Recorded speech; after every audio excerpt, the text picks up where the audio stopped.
Welcome to The Explainer. Today, we're embarking on what I like to call the ultimate carpet replacement journey. Whether you're just updating a single bedroom or redoing the whole shebang, the carpet buying process can honestly feel like a total maze. You've got confusing terms, hidden fees, high-pressure sales tactics. It's a lot. But hey, don't worry. We're going to demystify every single step of this process today, using real data and expert insights so you can tackle your next renovation with absolute confidence.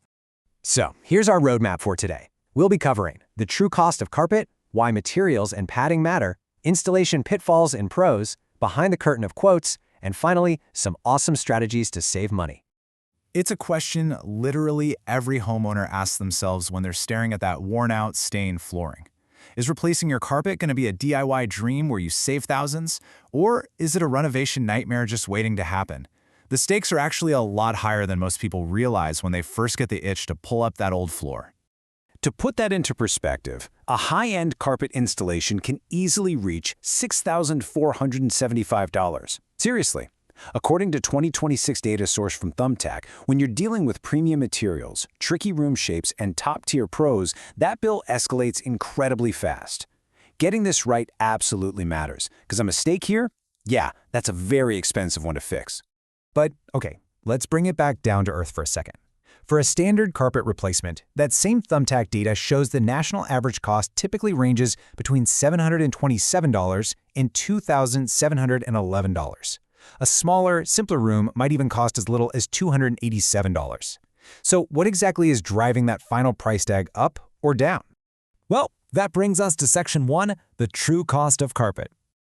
Okay, let's dive into this. Because, it's not just about square footage. Your final bill is basically a giant puzzle made up of the materials you choose, the physical space itself, like are they hauling heavy rolls up 3 flights of stairs or fixing water-damaged subfloors, and logistics. Things like regional labor rates and exactly how fast you need the job done all play a massive role. Now that we know what influences the cost, let's move to Section 2, materials and padding matter. This is where you actually live and walk every single day. If you spend any time browsing flooring communities on Reddit, you'll quickly stumble into this massive debate between nylon and polyester. But the consensus from industry experts is actually pretty clear. Nylon fiber is essentially the gold standard for durability. It's totally ideal for high-traffic areas like hallways or living rooms, though it does come with a higher upfront cost. On the flip side, polyester is incredibly budget-friendly. It's a highly practical choice for low-traffic zones, guest rooms, or maybe if you're just doing a quick temporary update to a rental property. But it simply won't withstand heavy wear and tear the way nylon does. But hey, the carpet fiber is really only half the story. The padding underneath is arguably just as important. A standard half-inch, 8-pound Rebond pad is a solid, reliable baseline that pretty much all local shops keep in stock. It gives you standard comfort and protects the carpet.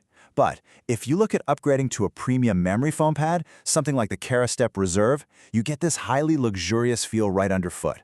And they often come with extended warranties too. To really paint a picture of this difference, I just have to share this hilarious quote from a flooring salesperson on Reddit who was talking about that memory foam Step Reserve pad. They literally said, when they walk on Reserve, 9 times out of 10, they are all like, ooh, what's this made out of? Then they sit on the floor like children. I don't blame them. Honestly, it just goes to show how investing a little extra in the padding fundamentally changes how you experience your own home. And regardless of what material you end up choosing, experts highlight 2 major secrets to longevity. First, upgrade to a spill barrier cushion.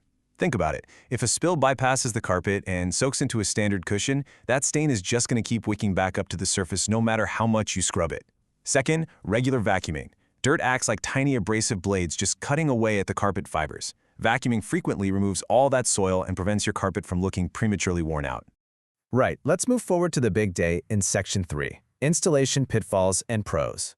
And this brilliantly illustrates how seemingly small mistakes can just snowball out of control. According to Carpet Now, eyeballed measurements lead to wasted material, while skipping subfloor prep or rushing the acclimation process almost guarantees you'll be dealing with mold, totally obvious seams, and immediate wrinkling. Absolute nightmare material. So who should actually do the installing? Let's weigh this neutrally. Going the DIY route definitely saves you on labor costs, which, let's face it, is a huge chunk of change. But you've got to rent specialized tools like knee kickers and seaming irons, plus you run the risk of wrinkles and potentially voiding the manufacturer's warranty.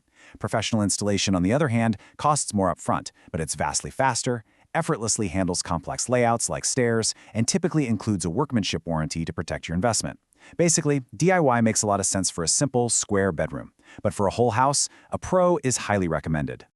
Now, if you do go the professional route, you really need to tread carefully around big box store promotions. As a lot of seasoned pros and consumers on Reddit warn, beware the quote-unquote free installation gimmick. Guys, installers do not work for free. Often, these promos require you to buy a minimum amount of heavily marked up padding just to subsidize the labor. On top of that, these jobs are usually farmed out to high-volume subcontractors who are paid absolute rock-bottom rates, and as you can guess, that can sometimes lead to rushed, lower-quality work. Which perfectly transitions us to Section 4, Behind the Curtain of Quotes. Have you ever wondered how professionals actually calculate those daunting estimates? When a contractor's walking through your home with a tape measure and a tablet, they aren't just taking wild guesses. There are invisible software mechanisms at play that ultimately dictate that final invoice you receive. Now, what's really interesting about this slide is seeing the 2026 data from GitNux, which reveals the exact software pros are using to build those quotes. And different tools serve entirely different purposes.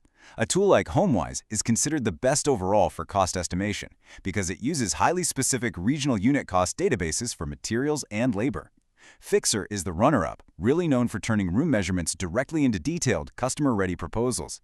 Meanwhile, platforms like Angie or HomeAdvisor, they aren't actually estimating tools for the contractor at all. They're lead generation tools designed to route your project details to local pros so they can jumpstart the bidding process.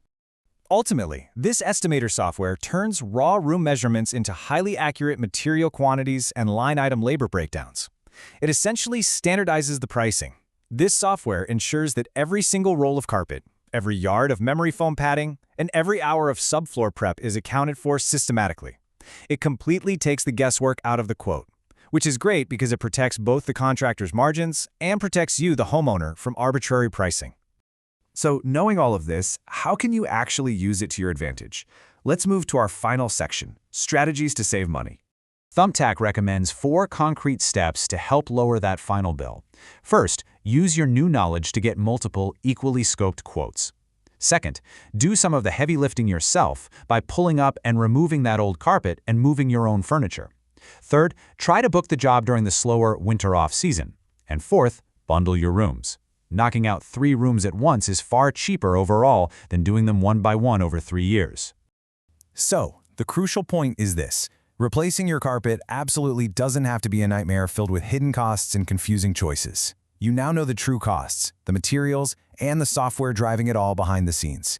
But you know, if this much hidden complexity is lurking just beneath your carpet, it really makes you wonder, what secret costs are hiding in the rest of your home renovations?